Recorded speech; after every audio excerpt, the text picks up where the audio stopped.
Hello everyone and welcome back to another deck profile here on the channel. Today for you I have Gaiomon. So this is a deck I've been building for quite a while. I've played tested a bit and I still need to get fine-tuned in the sense of it's not quite working the way I want it, but this is like the kind of deck profile, like this the deck I was aiming for. So it might just not be working for me, it might be my local scene, but I expected better things from this deck, and I just wasn't getting them, to be fully honest. But regardless, we'll give you the deck profile anyway. So starting off with our eggs, we're playing 4 EX10 Coromons. Probably the best egg you can kind of get for this deck now. So it's all turns. When an attack target is changed, you draw a card. Under the right circumstances, you can draw on both your turn and your opponent's turn, so it might as well be a draw too. It's very, very nice, very, very good. Especially for like the way kind of Gaiomon wants to go. It's a lot easier to trigger this twice with Gaio than it is Black War, I feel. But it's definitely become the go-to egg. On to rookies, I'm playing 4 Structure Deck Ogomons. So I'm kind of doing this with the idea of trying to steal turn when they attack, if at all possible. So start of main, this Ogomon, you gain a memory. Kind of substitutes for like a lot of the Liberator ones we're getting, where you can reduce the illusion cost by 1. So instead of just paying 1 for Digivolve, you gate the memory to then Digivolve, so it's kind of a thing. Obviously, this one needs an opponent to have a Digimon to kind of work in that aspect, though. The main thing we care about, though, is it's inheritable. So all turns, when the attack target changes, we gain a memory. Could be nice to maybe just steal turn back for ours if we're not comfortable that we're going to steal turn on their turn, or actually steal turn on their turn. It's our go-to rookie we like to see in the back. Next, I'm playing 4 BT12 Ogomons. So we do play quite a few ties in this. Search power is nice. So look at the top 4, find a tie and a Greymon. And there is one tie in particular we do kind of want to see. So just trying to find it, just get it to the field as quick as possible. Inheritable, all turns plus 1000 kind of helps and stuff if we're making things blocker. To get the DP really big. Next, I'm playing 2 BT11 Ogomon X's for that additional search power. So a lot of people have been deciding between this and the new Ogo X, the BT22 one. I like this for its search power. Look at the top 3. Find a Greymon or an X-antibody in name, as well as a Tamer, and there is other Tamers outside tie we want to find. It's inheritable. All turns, if we have the x-antibody underneath, we can bottom deck x-antibody to stop it being bottom decked and essentially bounced by an effect per se. Overall very good. The play cost of 4 is a bit And our next card is 2 BT22 Ogomon X's. So like I say, people have been deciding like one or the other. I decided to run both because I do like this as well for its inheritable, but I would never go as a 4-of on this. I've had it as a 3-of, it's felt nice. There's sometimes though where it's caught me off guard with certain builds I was testing with this. Like there was at one point I was testing BT8 Greymon, that as a 2-of, and this is like a 3-of. And somehow they just always found each other in my hand. So if I ever, like if the BT8 Greymon was the only Greymon I could ever Digivolve into, this was there to stop me going in the back. Or this was my only rookie to Digivolve in the back with, so therefore I could not Digivolve into BT8 Greymon. So they always had a niche of finding each other somehow, and I don't know, but it was just a thing, so eventually I dropped the BT8 Greymon, and I dropped this down to 2. Make sure you subscribe to the channel and hit the notification bell, that way you never miss a thing. Next on to our level 4s, I'm playing 4 Structure Deck Greymons. We're mostly playing it for its inheritable effect of all turns when attack target changes to gain a memory, so combine that with the Ogomon, that's 2 memory that now. Also, if we combine it with the Ogomon X's inheritable, of when all turns when we delete a Digimon, then we also gain a memory, so that's 3 memory there. I might just realize I forgot to bring up the Ogomon X's effect. That's the only effect that we mostly care about, honestly. The bonus of this Greymon is it's also got security effects, so if it ends up in security, we can play out high or play out an Ogomon and maybe get some more search power. Or if we know they've kind of used up all their effects to clear out the board, we can be like, right, okay, I'll play out the Structure Deck Ogomon, so on my turn I'll get even more memory. So overall, it's multi-utility, but the main focus point of it is the inheritable. Everything else on top is a very nice added bonus. Next, I'm playing 2 BT12 Greymons. Again, so we've got ties in the deck. Maybe like to try and get them out for free if we can. Inheritable plus 1000. It's there to kind of add some pieces. I feel like, honestly, overall, it's the level 4 and potentially level 3 lineup of Greymons is where we lack a lot of stuff. I mean, Greymon more so, if you're trying to find like certain colors anyway. So like red's got plenty of options, I feel. Black, like you're kind of limited to some stuff. So like there's the Security Greymon, there's this one.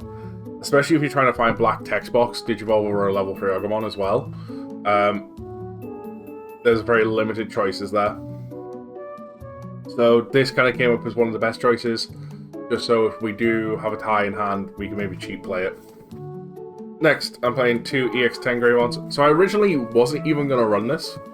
I was originally running the BT21 Greymons for like extra forcing attack target, like forcing them to attack.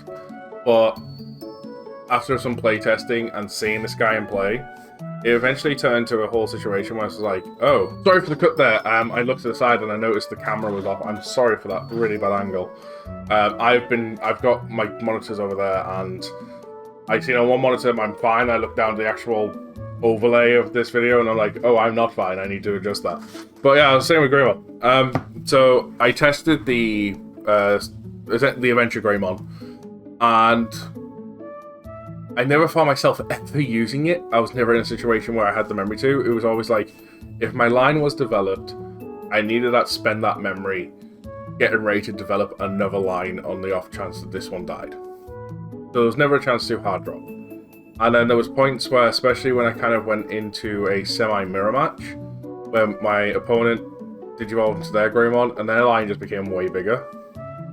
So I eventually seen the value of this guy, but I wouldn't go higher than a 2. So on play when digivolving, we give 1 Digimon on the field plus 3000 DP. Mostly we're giving that to ourselves because we are not the Black War Ace deck, where you maybe want to give it to your opponent. All turns plus 1000 DP as well, same as the BT12 one. So overall, pretty nice. But we do need more choices for Greymons, I feel.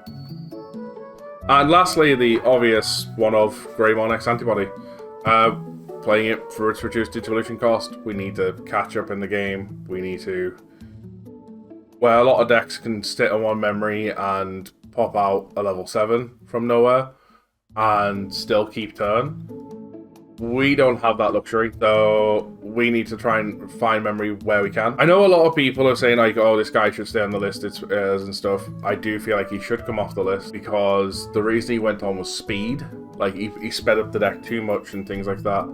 But then there's decks out there that there's entire engines out there, like so Galaxy is an example, where they just ignore the memory gauge. They're like, yeah, I'm just going to print memory for nothing and just build up a line. I can't remember who it was. It was a friend of mine. I can't even remember what deck it was. Recently, I had a game where I left them on 1.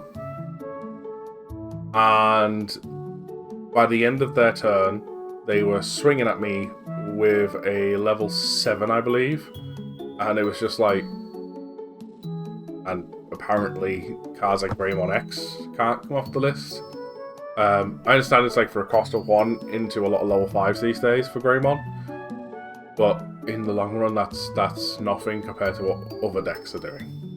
On to our level 5s! I'm playing 3 EX10 Metal Greymons, so this is a lovely addition. I was maxing out on this originally, but I needed to cut 1 for space, so I adjusted the deck accordingly for it. So, on play, when digivolving, we give one of our opponents Digimon. They have to attack at start of main, and they also gain collision. Overall, very nice effect. So, if we haven't got the blocker set up, doesn't matter, because we're going to gain blocker, and we're going to block anyway. Inheritable is opponent's turn. When an attack target changes, trash their top security card. So, that's a lot of what you kind of go for. Instead of doing an actual check, like trashing it is very nice. Doesn't trigger anything. Don't have to worry about putting Tamers on the board. Don't have to worry about giving them boosts or anything like that. Just, nope, it's gone. Get out of here. The fact that this is also an on-play, if you're feeling like it, you can just play another Metal Greymon and go like, right, that has to attack and it's got collision now. Hopefully you can maybe steal turn when you make them attack between your Agumon, Ogo-X, and Greymon. Unless they've got a memory setter, then at that point you just put them to 0. But overall, very nice. I do like it a lot. Next, we're playing 2 BT22 Rise Greymons with the idea of trying to, once again, get some Tamers onto the field. So just when Digivolving, if we've got one or fewer Tamers, we essentially get to play a red or a black Tamer or a CS Tamer. That's got a play cost of 4 or less. That's his entire thing. So if it can be helped while I'm building a line in the back, one of the things I like to do is I get the Search Organ on the field. If the stars align with all this, of course, go into a Greymon to play out a tie, and then we'll go into Rise Greymon to play out another Tamer, and then that's that stack and I'm done. Inheritable +1 security. It does sometimes come up. It is nice to help get those additional checks. Overall, though, because of the way the deck, the way I'm trying to play the deck, I don't use it all that much, hence why it's a 2-off. Next, I'm playing 2 Metal Greymon x-antibodies from BT11. So again, this was originally a 3-of, but we cut down 1 Metal Grey and 1 X for 2 Rise to try and help that, maybe help with Tamer play. So when Digivolving, you can't be de-Digivolved and you can't have your DP reduced, and then if you have the x-antibody on Metal Greymon, you have to delete a Digimon's got 6k or less DP. So if there's only one Digimon on the board, 6k or less, and you've essentially taunted it to attack you, going to this is then now a bad idea, because you've just killed the taunt. Kind of sucks, because then you lose on the inheritable. Opponent's turn, when a Digimon unsuspends, you trash your opponent's top security card. So typically we're doing that with Reboot, and it's something we'd like to have in the line, but sometimes the situation will allow it since the deletion is mandatory. On to our level 6s. Our main level 6 is BT22 Gaiomon. So with the idea of collision and stuff now in the deck, this guy's like I feel is a better option. So he's got Raid, Reboot. When Digivolving, we can unsuspend one of our opponent's Digimon, and then he can declare attack, and we can just go Raid into the highest unsuspended. If they have multiple, obviously, is what you want to do, or you just want to swing straight to security. All turns when attack target changes, he can gain plus 5,000 DP and piercing. So if you do Raid, you're going to still do those checks regardless. You can make yourself big and buff to clear out anything that is insecurity, as well as when he's on the defensive, make himself stronger that way. Overall, a very nice Gaiomon. I do like him a lot. He became the main one for the deck. Next, I still play 2 promo Gaiomon, just on the off chance we have a stack where, say, we've went to Rise Greymon or something, and we haven't been able to go our opponent, so we'll go with this one instead. So it's got Reboot Blocker. Just to block it naturally. When Digivolving, we give one of our opponent's Digimon starter main, they have to attack. And all turns when attack target changes, we trash our opponent's top security card. Overall, very nice. Also, with the Digivolve effect, we can declare an attack at the end as well. So, maybe swing over a smaller body suspended, or just swing at security. But yes, overall, very nice one. It feels like it should almost be paired with the Metal Grey for like, okay, attack target change, trash 2 cards from security. But then at that point you're double goating. It's like, right, I goat that. It's just feels like a waste at that point.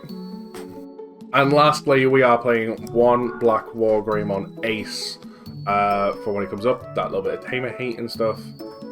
Overall, a very good card. After seeing the build in play, I would maybe like to build the Black War version of the deck. However, this is my only Black War I own, so I'd have to get my hands on more before that. Overall, a very, very good card. So on play and when Digivolving, we can delete one of our opponent's Digimon or Tamers with the play cost of 7 or less.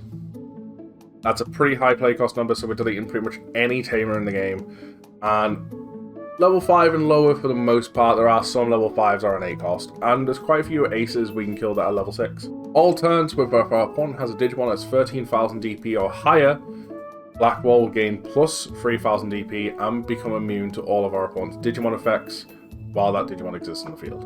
Hence why it's nice to maybe combine it with the Greymon if they try and leave you in a situation where it's like, well, I've got a 12k body and you're not immune, but they've had the past turn on that 12k body. You can go, well, right, I'll hard play this Gaiomon or Digivolve into it, give you plus 3000.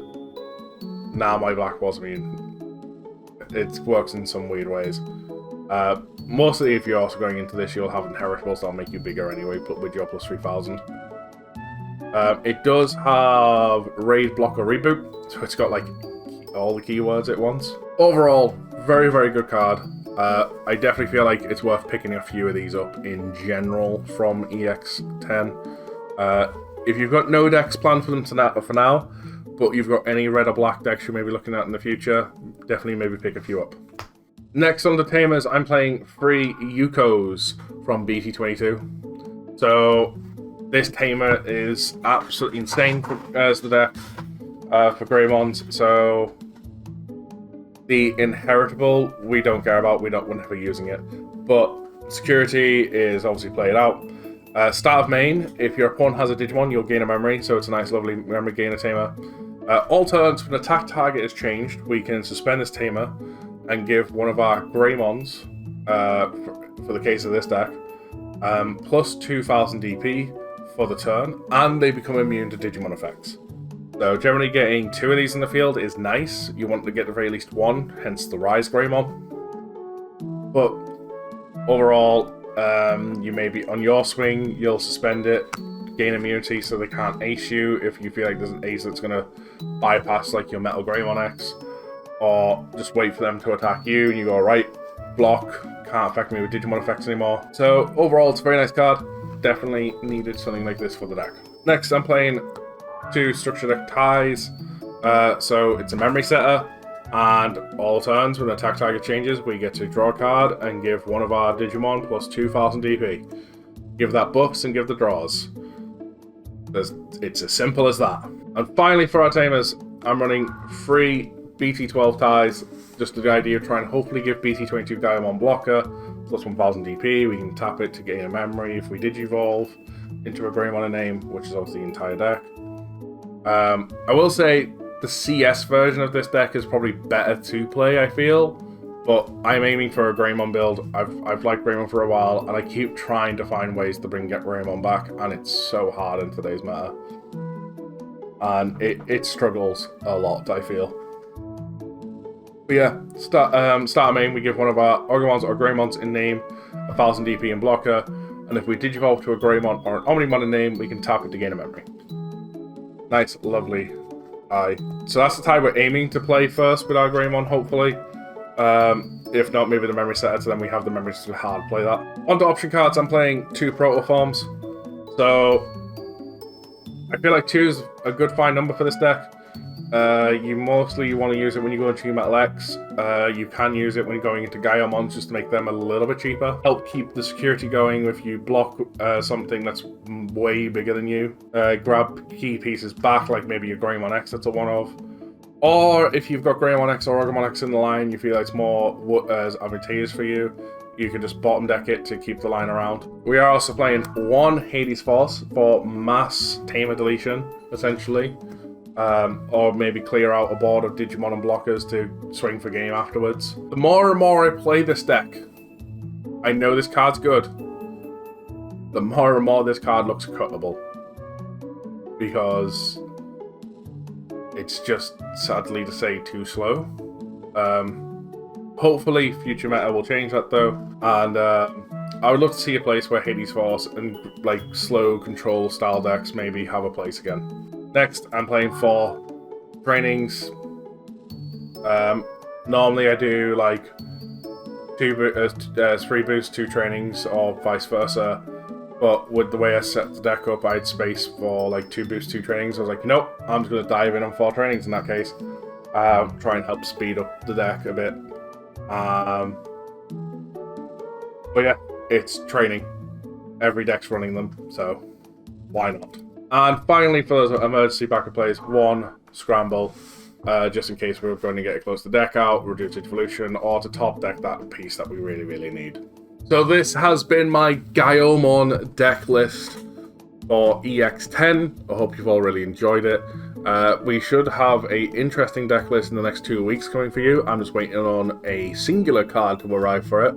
To give a small tease, it is Magnamon related, and it's inspiration I took from some builds I've seen recently, and I've been testing it, and this build's been working really well, and hopefully you'll enjoy that. So in 2 weeks, expect to see a Magnamon profile. The idea we've had for this deck has been working so well, a lot of our friends have been adopting the idea, and it's been working for them, and we just don't know why. But to find out more about this idea, tune in 2 weeks' time for that. Hope you've all enjoyed this, though. I'll see you all next time. Until then, adios all.